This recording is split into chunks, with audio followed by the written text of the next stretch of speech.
Assalamualaikum warahmatullahi wabarakatuh. Kembali lagi kawan di Legenda Catur Dunia dan kembali lagi di London Chess Classic 2023 babak ketiga. Sementara sampai babak ketiga ini Domaraju Guys bersama Michael Adams kawan memimpin turnamen ini dengan perolehan 2,5 poin hasil dari 2 kali kemenangan dan 1 kali remis. Sedangkan jagoan kalian Hans Niemann Moke ini juga tak terkalahkan kawan. 3 game remis semua. Pada babak ketiga kawan, satu-satunya game yang remis hanya gamenya Hans Niemann versus Luke Maxen kawan, Grandmaster tuan rumah. Dan ada satu pemain tuan rumah lainnya yang memetik kemenangan selain Michael Adam, ada juga International Master Shreyas Royal yang merupakan pecatur masih berusia 14 tahun menghadapi Grandmaster yang cukup mapan sebetulnya kawan, Amitabh Batabai asal Iran dalam permainan endgame Benteng plus Menteri kawan. Seperti apa gamenya? Kita ke papan analisis langsung. Dan di sini bocah 14 tahun Shreyas Royal pegang putih mengawali dengan pembukaan pion Menteri, pion D4. Ada kuda F6, pion C4, pion E6, kemudian kuda C3 dan pion D5. Dipilih oleh Amitabh Batabai. Tidak melanjutkan Nimzo Indian Defense kawan, tapi memilih Queen's Gambit Decline variasi kuda. Royal memilih variasi pertukaran dengan pion C pukul pion D5, ambil balik menggunakan pion E paling banyak kawan, jelas menggunakan pion ini agar dia mendapatkan kontrol petak pusat. Ada juga yang mengambilnya menggunakan kuda pilihan nomor 2, tapi pilihan utamanya ambil balik menggunakan pion E, pion G5. Gajah G5 pilihan utama kawan di sini setelah pertukaran tadi dan pilihan utamanya blokade pin ini dengan gajah E7 atau pion C6 untuk perkuat posisi pion kalian karena posisi kuda ini siap disikat kalau diambil oleh menteri. Pion ini jatuh kawan, jadi pertahankan dengan pion C6. Kalau tidak mau ambil menggunakan menteri nanti terjadi pertukaran, pion bertumpuk di lajur F kawan, atau mengembangkan kuda B ke D7 untuk backup saudaranya. Pilihan nomor 4-nya gajah keluar ke petak B4 untuk pin kuda ini kawan, untuk tidak mendapatkan pion yang ada di petak D5. Inilah yang dipilih oleh Amitabh Batabai. Dua gajah gelap sudah keluar, sama-sama memberikan pressure bagi kuda masing-masing. Kalau dari putih ini adalah relatif pin kawan, dimana kuda masih bisa bergerak, cuma resikonya menteri jatuh. Tapi kalau dari hitam ini adalah absolute pin, di mana kuda ilegal kalau bergerak sudah tidak boleh kawan. Berlanjut dengan langkah kuda F3 yang paling banyak pion E3 terlebih dahulu, yang biasa berlanjut pion H6 usir gajah. Nah gajah paling banyak dipertahankan, setelah pion G5 kejar lagi kawan, gajah G3 dan kuda ini bergerak ke petak E4. Pressure kuda yang di sini kalian bisa backup dengan kuda ke petak E2 atau menteri ke petak C2 kawan. Kembali lagi ke langkah aslinya. Memilih dengan kuda F3 terlebih dahulu, pion H6 paling banyak dipertahankan mundur kawan, tapi memilih langsung pertukaran. Gajah sikat kuda F6, menteri ambil balik gajah F6, menteri B3, double attack kawan pada pion pada gajah di sini. Ada opsi yang lain juga, menteri ini keluar ke petak A4 yang memaksa akan blokade dengan kuda di sini kawan, tentu saja untuk sekaligus backup gajah. Selepas itu memainkan pion E3 mungkin, ataupun juga bisa melanjutkan dengan langkah pion H3, kontrol petak G4 terlebih dahulu, bisa dilanjutkan. Kembali lagi ke langkah aslinya, memilih cukup ke petak B3, double attack pada gajah pada pion, backup oleh menteri petak D6, pion A3, gajah sikat kuda ambil balik oleh menteri, kemudian rokade, baru pion E3, keluarkan gajah terang kawan, dihadang dengan gajah F5, hadang pengembangan gajah D3, benteng C1 terlebih dahulu, pressure pion. Pion dorong kawan, perkuat rantai pion yang di sini. Kemudian ada kuda ke petak E5. Ini adalah langkah baru kawan yang belum pernah terjadi sebelumnya di langkah ke-13 ini. Kita sudah berada di langkah ke-13. Kebanyakan kawan di game-game terdahulu, gajah ini berkembang ke petak E2 terlebih dahulu untuk mempercepat segera rokade atau langsung ke petak D3 menantang pertukaran. Ada juga satu game memainkan kuda ke D2, di mana hitam menang kawan jika kuda ke D2 di game sebelumnya. Tapi memilih dengan langkah kuda ke petak E5 untuk mencegah pengembangan mungkin kuda ke petak D7. Tetap kuda ke D7 menantang pertukaran, ditolak melanjutkan pengembangan gajah terang sekaligus menantang pertukaran gajah terang. Terjadi pertukaran gajah terang terlebih dahulu, ambil balik dengan kuda. Kita otak-atik sejenak, jika hitam melakukan pertukaran kuda pukul kuda terlebih dahulu kawan, ya putih akan ambil gajah di F5. Kita akan dapati permainan gajah terang versus kuda. Pada poin ini dirasa masih cukup seimbang kawan, tapi Stockfish menilai bahwa hitam mempunyai keunggulan sekitar 0,24 poin di sini dengan pertukaran seperti ini. Tapi memilih pertukaran gajah pukul gajah D3, ambil balik oleh kuda kawan, agar pion tidak jatuh. Di sini kalau ambil menggunakan menteri ya pion di sini bisa jatuh kawan. Nah, ini juga merugikan bagi putih.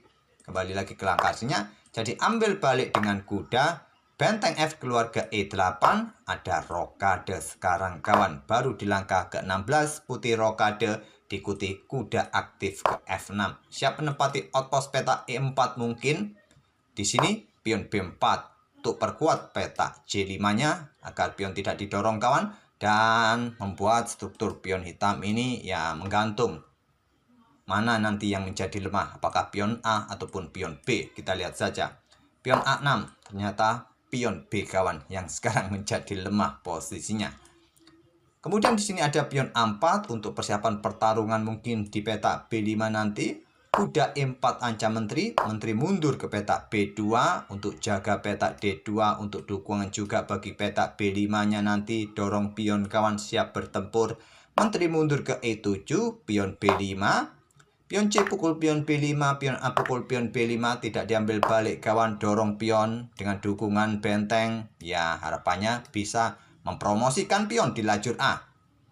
Pion B6 untuk hentikan laju pion agar tidak berkoneksi dengan saudara yang lain. Dukungan bagi benteng di baris ke-7 kawan.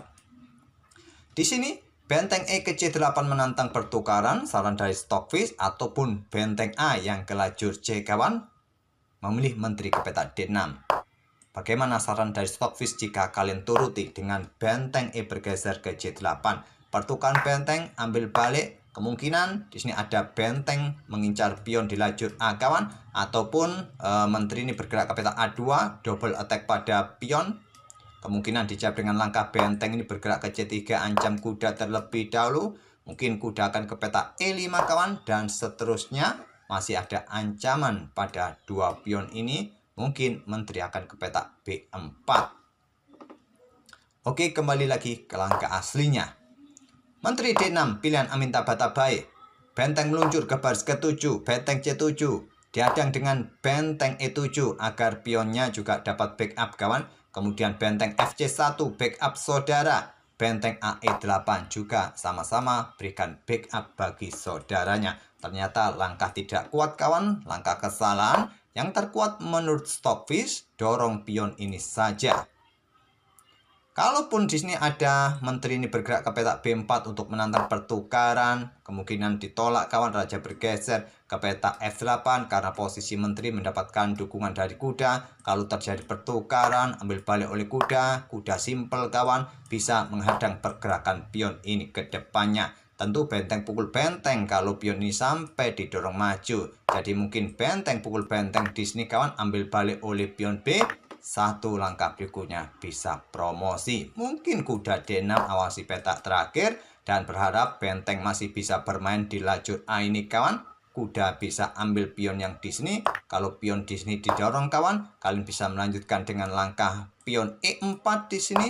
Kalau dorong terus, kalian bisa hadang dengan benteng A1 terlebih dahulu kawan.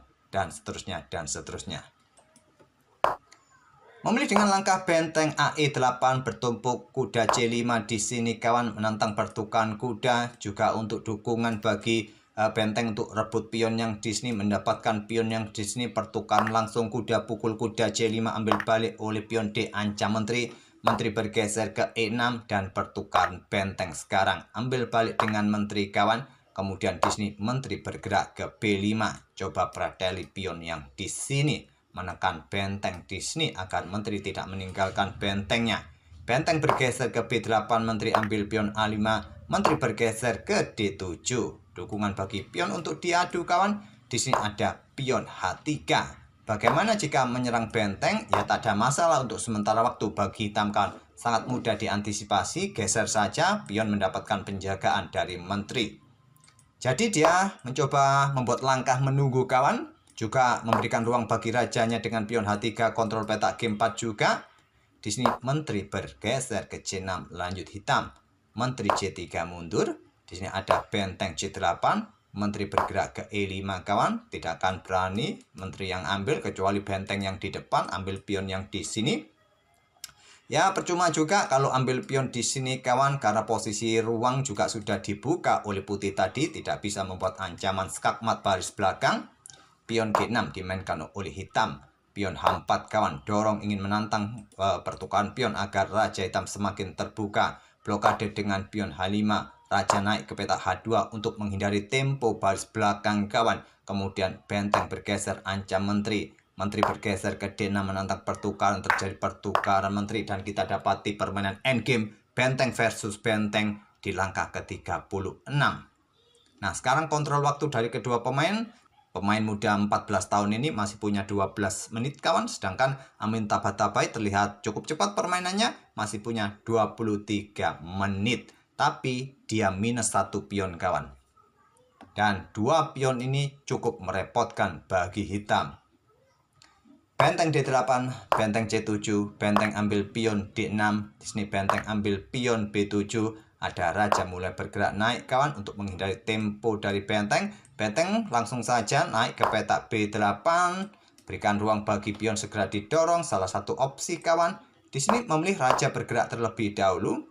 Raja hitam juga bergerak kawan agar tidak ada skak dari baris belakang sehingga pion bisa leluasa promosi. Raja putih bergeser ke F3, pion D4 diadu, ditolak kawan, raja bergerak ke petak E2. Bagaimana jika diadu kawan? Ini akan memberikan tempat bagi benteng segera bergeser dari belakang mengawal pion putih. Walaupun posisi putih masih oke-oke saja, masih unggul 1 pion, tapi ini juga akan mempersulit kemenangan putih kawan, bikin repot juga kalau benteng dari belakang mengawal pion. Di sini raja bergerak mundur ke petak E2, pion pukul pion, ambil balik. Nah, sekarang posisi petak-petak ini sudah dikuasai oleh raja. Bagaimana jika benteng ini berusaha untuk mencoba ke baris kelima untuk mengawal pion dari belakang? Benteng akan bergeser ke C7 terlebih dahulu. Kalaupun benteng bergerak ke B5 ancam pion di sini, dorong pion kawan. Kemudian nanti tinggal permainan pion-pion bersama raja di sini. Mungkin raja bergerak ke petak E6 untuk usir benteng, tidak mungkin karena posisi pion nanti bisa terancam. Nah, raja bisa dekati benteng hitam kawan. Apakah benteng ini turun? Masih cukup panjang, mungkin bisa kalian otak-atik. Tapi posisi putih menurut Stockfish sangat bagus jika dilanjutkan, tentu dengan langkah presisi, catatannya putih masih bisa menang. Idenya raja akan bergerak kawan untuk backup pion ini, menggantikan posisi benteng agar pion ini bisa dijaga. Itulah idenya nanti ke depan. Kembali lagi ke langkah aslinya kawan, memilih raja bergerak ke E6, pion F3, raja bergeser mondar mandir ke F6, giliran pion G3, pion G5 menantang pertukaran, ditolak benteng ke B8. Pion pukul pion tidak langsung diambil balik, langkah cerdas pilihan dari Royal kawan. Menyerahkan pionnya, tapi hati-hati nanti ada benteng ke sini, benteng hitam bisa jatuh. Benteng E6 skak, raja naik ke F4, pion H pukul pion G3, pion B7 segera promosi, hitam juga ingin promosi, putih promosi duluan, hitam promosi juga, tapi menteri putih melakukan tempo skak terlebih dahulu kawan, kalah cepat, blokade dengan benteng. Tak ada pilihan terbaik lainnya kawan kalau tidak ingin mencoba bergerak ke sini. Ya ancamannya ada benteng G8, menteri hitam jatuh juga. Memilih dengan blokade dengan benteng, benteng H6 skak, blokade dengan menteri, setelah menteri bergerak ke petak D4 skak, raja ke E6, kemudian menteri B6 skak. Di posisi ini kawan, Amin Tabatabai menyerah. Karena kenapa? Ya posisi menteri ini jatuh di langkah berikutnya kawan. Ancaman skakmat ya masih cukup jauh, tapi kalian nanti akan kalah kualitas perwira. Terserah mau bergerak kemana, kesini kah, yang bagus mungkin kesini. Nah benteng ini sikat menteri ambil balik, pion kalian jatuh, wassalam juga permainan kalian akan game over segera mungkin. Itulah kawan permainan anak muda International Master tuan rumah Strauss Royal yang mengalahkan Grandmaster dengan posisi rating nomor 40 dunia Amin Tabatabai asal Iran dengan permainan endgame benteng plus menteri kawan. Kalah cepat promosikan pion tadi. Dan semoga permainan dari kedua pemain bisa menghibur, menjadi bahan referensi dalam permainan Queen's Gambit di clan dengan variasi pertukaran yang terlihat cukup simpel di petak pusat kawan. Langsung pertukaran, terbuka jalur-jalur di lajur C terutama tadi. Bisa jadi bahan referensi kalian. Kita akan bertemu di video-video berikutnya. Terima kasih. Wassalamualaikum warahmatullahi wabarakatuh.